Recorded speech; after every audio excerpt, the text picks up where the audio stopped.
Morning, mate. You okay? When I say good morning, mate, you're thinking, he's talking to 50,000 people here. No, I mean you. I do mean you. I specifically mean you. The one individual that's watching this video this morning. And I do it on purpose, and it was deliberate. I mentioned it last week sometime. I thought it was Andrew Huberman, but it was Andrew Huberman. And he speaks about the power of a good morning text and how there's so few people in the world have got someone to say good morning to. So when I started these morning videos, I decided I was going to do that. So it is deliberate. Good morning, mate. Let me know what you're getting on with today. Today's Wednesday. Wednesday's a day that I don't typically go in the office. It's like the last sort of free day that I've got with Blake before she goes back to school starting next week. So I'm trying to think of something to do in the rain. Anyway, it's not what we're talking about today. What we're talking about is the comments from Hoeneß yesterday. Now, he's the president of Bayern Munich, and he's had a lot to say about the money in football. And I agree with a lot of what he said, if not all of what he said. I'll get you into the quotes, and then we can have a chat about it. It comes on the back of the Premier League spending topping 3.5 billion, which is, it's absurd, isn't it? That averages out as like 175 million per club. Now, obviously, it hasn't been 175 million per club. Some have spent way more than that. Some have spent way less than that. Liverpool have spent 480 million. Which I don't actually understand how they've managed to do that. Now, I know they've had a couple of decent windows, and I know they've managed to sell players for whatever. I don't know if they've done that with cash. I don't know if my eyes are watering. I don't know if they've had to borrow to do that. But 480 million on a team that's just won the title. It might be worth having a look at that table of like Premier League's all-time spendy seasons, because like Newcastle always find themselves in that. Newcastle in 98-99 spent like the equivalent of what Liverpool have just spent on players, and I couldn't even tell you who they signed in 98-99 because they were garbage. So I find it really, really interesting where these sort of seasons stack up. When Chelsea were taken over by Abramovich 22 years ago, they had some like, football inflation equivalent summers of 500 million. City had similar sort of summers with financial sort of inflation, transfer market inflation, when they were taken over in 2008. I'll get you his quotes. So he says, the state of global football transfers at the moment is completely crazy. And he specifically talks about the Premier League. He does start talking a little bit about Saudi as well, which is fair. He says it's completely crazy what's happening in the transfer market. The Premier League has lost its mind. Liverpool spending 480 million, 130 million. Chelsea hoovering up all the youth talent. I mean, even United spending over 200 million euros. Still not really being competitive in that. He says, we in the Bundesliga must keep our identity, our fan culture, and not go down the same path.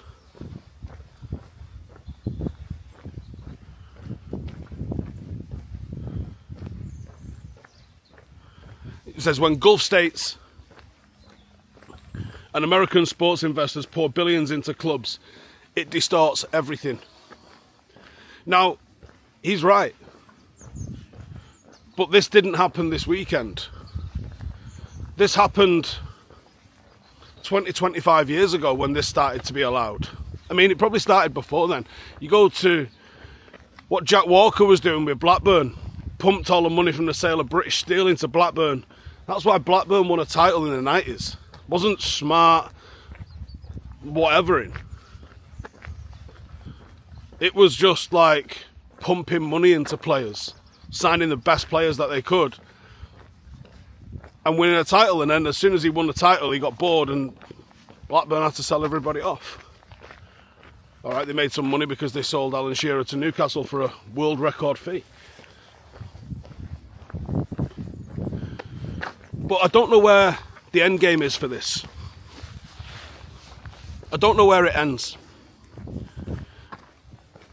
Roman Abramovich's billions getting pumped into Chelsea really distorted the market and took Chelsea from a real backwater jobbing club that occasionally won an FA Cup into arguably, I mean, I don't know if City have overtaken them in the last couple of years with some of their title wins, but arguably the most successful team in England post-2000. If not, it's them and City, innit? And it's quite telling that them and City have been the most successful post-2000 when they've both been the beneficiaries of sugar daddies. And are you just complaining because United have got the Glazers? Well, yes and no. Yes, because I feel hard done to, because Manchester United didn't get a sugar daddy. We got robbed, and we continue to get robbed. You know, United didn't need a sugar daddy. And the parallels with Bayern Munich are really interesting, actually. I think there's a lot that I could dig into about the comparisons of both Bayern Munich and Manchester United and how they both came to be who and what they are. You get to a crossroads in 2005. Now, if you have a look at what clubs were making in terms of their revenue, Bayern Munich were always high up there. And they were high up there without the sort of TV rights that the Premier League has benefited from, which is quite spread out and even for everybody. And then what you get with La Liga, which is Barcelona, Real Madrid take 80-90% of the TV rights and everyone else can fight for the scraps at the bottom.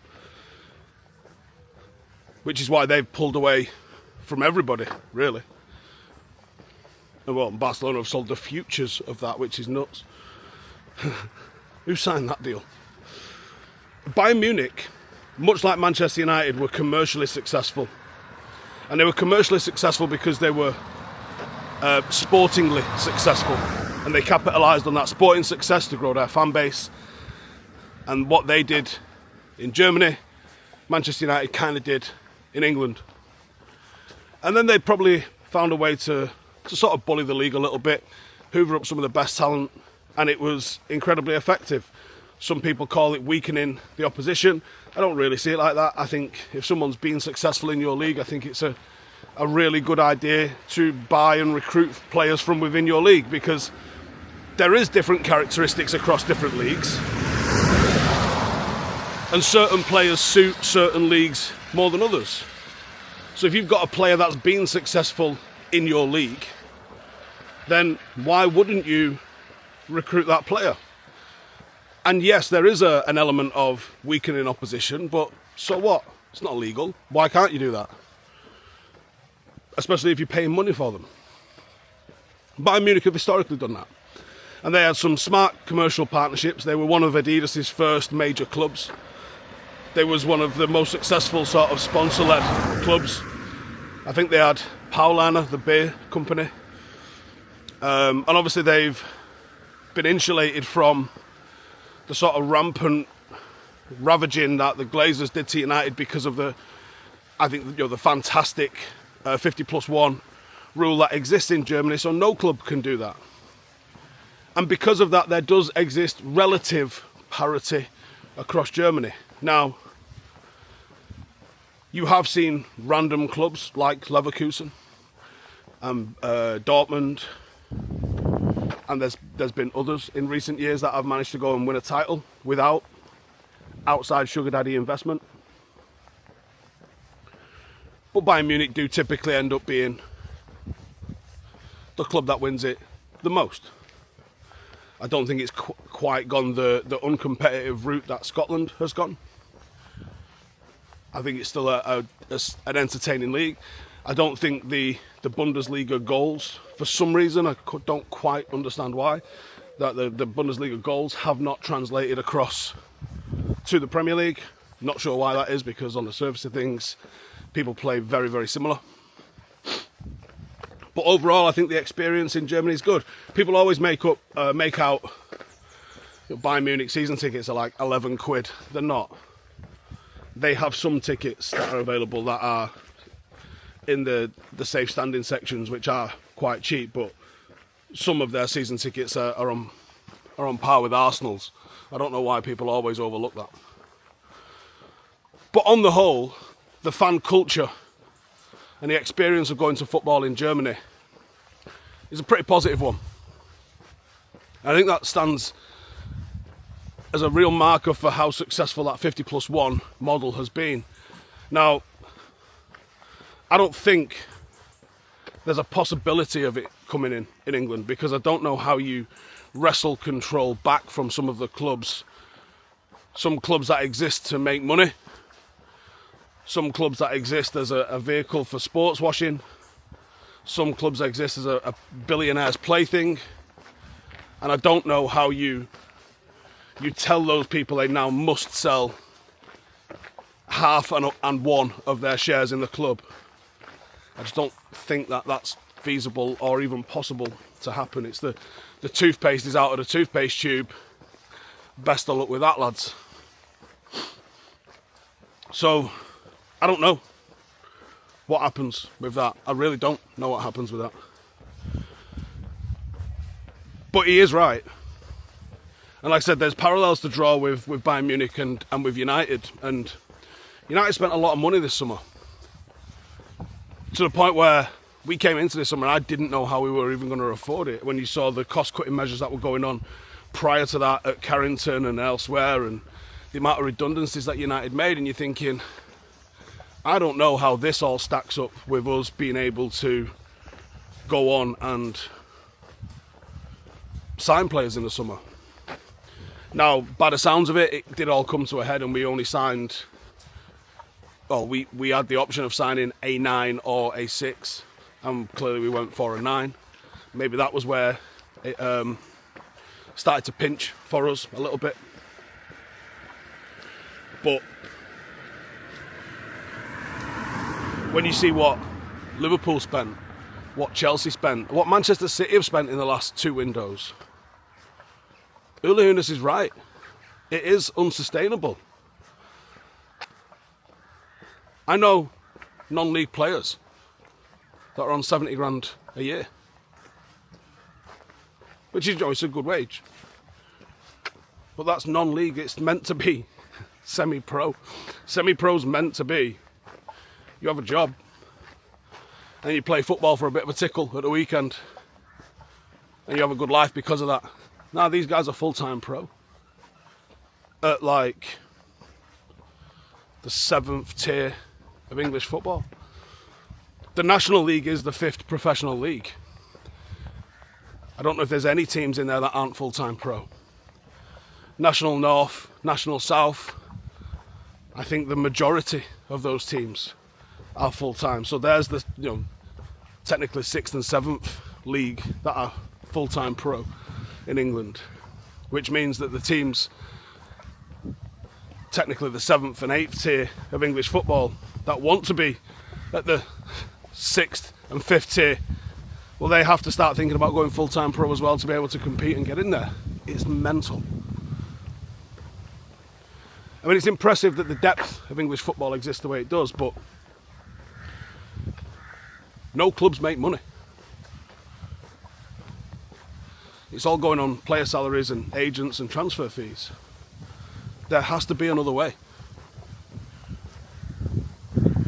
Now, as I spoke a little bit yesterday on what my ambitions are for Paddock,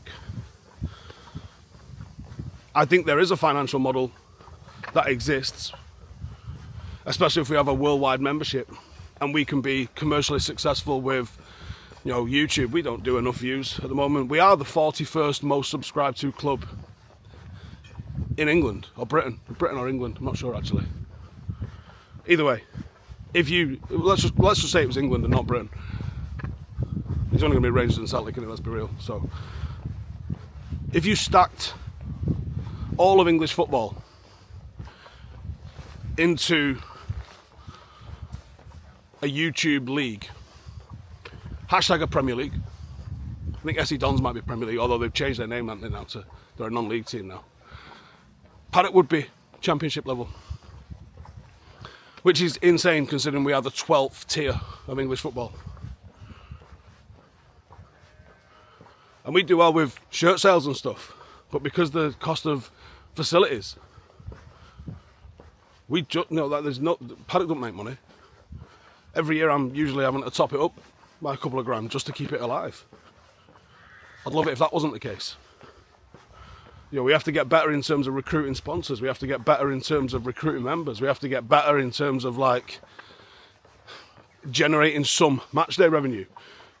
At the moment we rent Hyde. It's expensive, but I like the look of it. I like how we play there. It works for us. It costs a lot of money, and we don't take a gate. So the more of you guys come down, the better it looks on camera. It's free. We might be able to shift it to some sponsors and that. We was talking yesterday about how close that dream is to the FA Cup. The goal is to promote from the league that we're in this year. We've started really well. We've got a flawless, perfect record. I think we'll promote. Whether we win it or not, I don't know. A bit early to say, but I think we're capable of promoting, so we can promote. And I think even if they finish top 5 or 6 in the next league up, as long as you've got the facilities, and if we can extend our contract with Hyde, we could technically do it. So I could go up again, and then as soon as we've finished one season in that North West Counties League, then we would technically be eligible for the FA Cup. That's how close my dream with Paddock is. That's how close it is. But for us to go up into the North West Counties, we would have to start taking a gate, because every team in that league does, so it's expected. And Hyde would probably demand it, I imagine, as well, because you'd have to start having stewards and things like that at the games. But I don't know where we would find the wages. We are fan-owned. We do not have a sugar daddy. We do not have a benefactor. So when I read stuff about Bayern Munich struggling to compete, struggling to be able to... No, I'm going to sit here. This looks like a nice little spot, doesn't it? Oh, look at that. When I see things with Bayern Munich struggling to compete and asking if this is crazy and unsustainable, I mean, yes is the answer. But there has to be another way. There has to be another way for football. The money that Saudi have got, I'm not going to call it unfair, even though I think it probably is. Because unfair feels like a complaint and a whinge. I think you have to... I don't think you can compete by throwing money at the situation, even though you literally compete by throwing money at the situation. I think recruitment has to be smarter. Someone mentioned on the live me and Ronnie did yesterday, you have to find some sort of 16-year-old wonder kid that saves you a transfer fee. Yeah.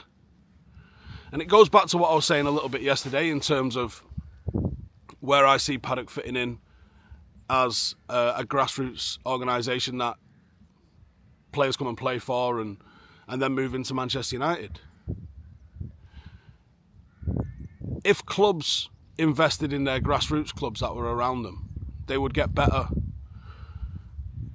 Well, let's just take it away from Paddock, right? Let's just use Liverpool as an example. There's some massive clubs in Liverpool, 5,000 kids. Let's say Liverpool or Everton. Call it Everton, right? Because there's a bitter taste in my mouth when I talk about Liverpool. Let's say Everton. If Everton wanted to partner with a couple of grassroots clubs in their area, and they helped them build facilities and become sustainable entities that could attract, that had good facilities, that had paid coaches. Maybe those coaches did a few days a week at Everton, and Everton paid for a few hours of them coaching. I don't know, call it Crockstuff Juniors or something like that. That team is going to be affiliated with Everton. Those coaches are going to have first dibs on those players. You can make it clear to every parent that comes through here, listen, Everton helps sustain this football club. We move our best players into Everton Academy and we support what goes on with them there. And you would have a loyalty that exists to Everton.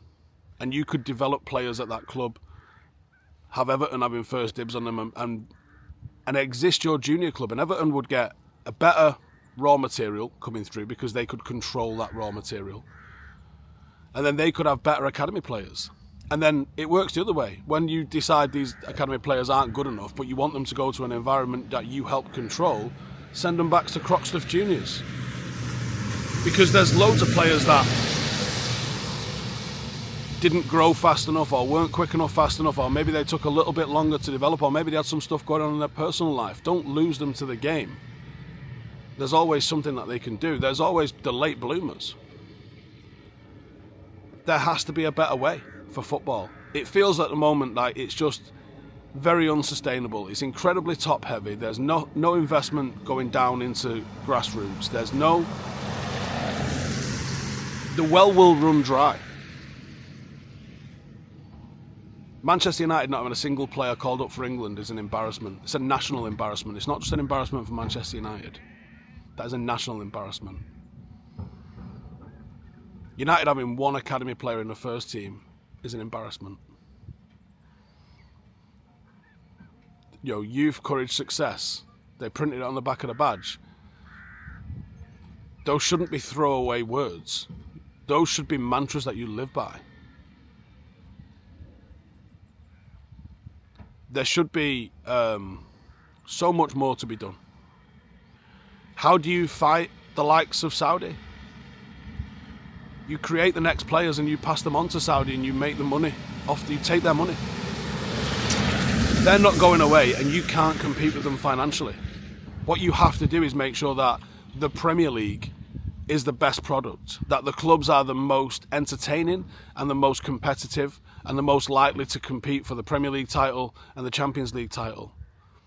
And that will always beat people going elsewhere for a payday. Rio mentioned that China was a thing while he was wrapping up his career and he had no interest in going whatsoever. But you can see that some players, did. It happened. For what was going on in China, read what's going on in Saudi, but it doesn't have the historical pedigree. It isn't competing in the right competitions, although I think that's changing with the Club World Cup. Which actually, I think, as a broad sort of competition, I think the Club World Cup is a positive.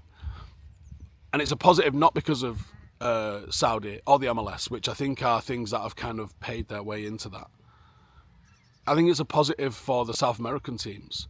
South America is if you think that the Premier League doesn't end up as a backwater, that it's too successful, that it's too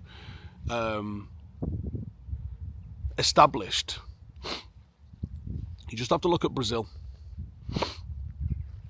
Go back to the 60s and the 70s.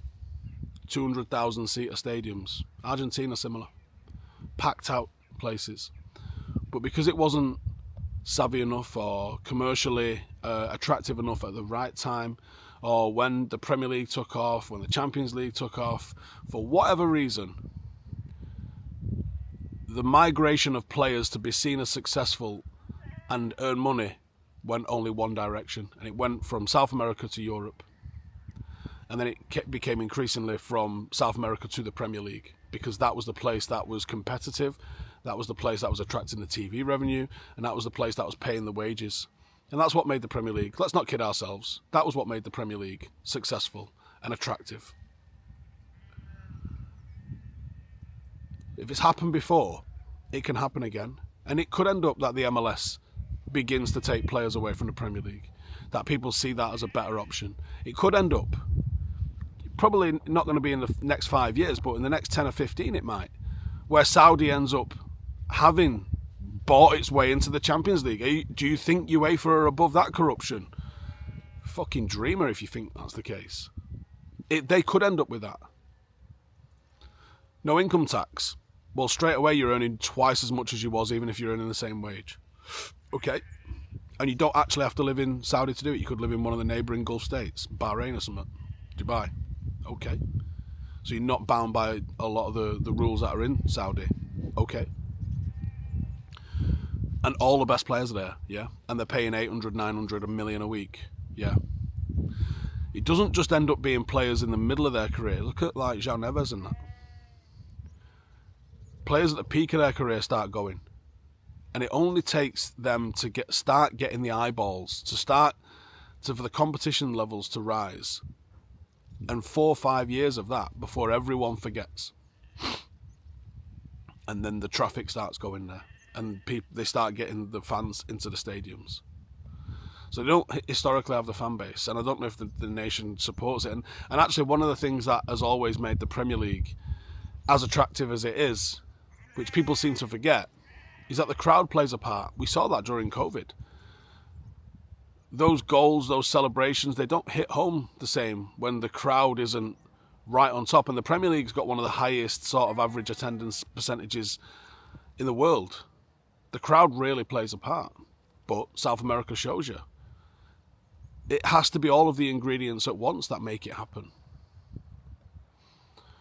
So I think it'd be melodramatic to say football as an existence is in threat. But it's going through a period of change. And it's becoming one where you might not necessarily be able to compete financially where it comes to just buying players. When players start costing 100... I mean, I said this a few years ago when Neymar and Mbappe were moving to PSG. You're trying to compete with nations. And I know Neymar was technically a free transfer, but he wasn't, was he? Was it like a 100 and whatever £1 million buyout clause? It might have even been 200 and something million euros. Mbappe going for 150 million? Monaco to PSG.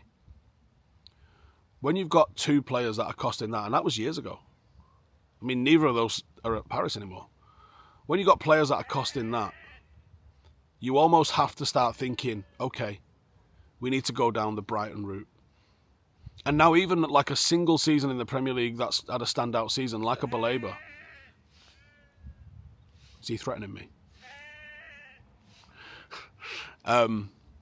Even a single standout season in the Premier League, like you've just seen with Baleba, now marks you down as a £100 million player. So you've got to get smarter with your recruitment. And I think there's something funky going on with the collection clubs, the sort of partner clubs, the football groups, if you like. There's something funky going on with those. There's something going on with Chelsea. There's something going on with City, the way they do it. It fucking smells, doesn't it? But there has to be a way for you to sort of bring players in, identify them, get them minutes, because you have to get minutes at the very top level to know that they're going to be good enough to compete at the top end of the Premier League and take you over the line to win the Premier League. But you can't afford £100 million per player. And that's not sustainable. That is just not sustainable. Unless you're able to sell players at £100 million a player. And I don't think you are. I think the amount of buyers that you've got, there isn't a market of buying and selling and trading like there was maybe in the 80s and the 90s, where you can sell a player for X and buy a player for maybe just a little bit more than the X. Now it's sell a player because they're not really fit for purpose and buy a player for 100 and something million. Don't really work. So yeah, I have no idea what I'm going to title this. Managed to run 2K yesterday. This year has been plagued by calf injuries. So annoying. Because I'm mad impatient. And half of the reason why I keep pulling the calf. So I pull my soleus, right? For those that don't know, there's two big muscles in your calf. The big fat muscle that everyone sees is your calf muscle. That's called a gastrocnemius. And it's a really strong muscle. Then you have the soleus, and the soleus is a thin one that runs from the back of the knee all the way down to the Achilles, and it sort of sits underneath the gastrocnemius. And the soleus goes when you either increase intensity or increase distance, so that's sort of increasing intensity anyway in it. And it's also, because it's such a small muscle, you don't really feel it until it's gone or going. So to rehab it, you have to like really, really, really rehab it and take ages rehabbing it. And that's what I keep pulling. And actually I've pulled it in 3 different places, so it's not actually the same bit that's going, but it's all connected, innit? So this year I've had to pull out of several different events because of my calf pull, which is so frustrating. And I was meant to do the Bullock Smithy Ultra this weekend, but there's been, up until last weekend, I was still having pain. I mean, you guys kept commenting on these videos that I was still limping, and I was.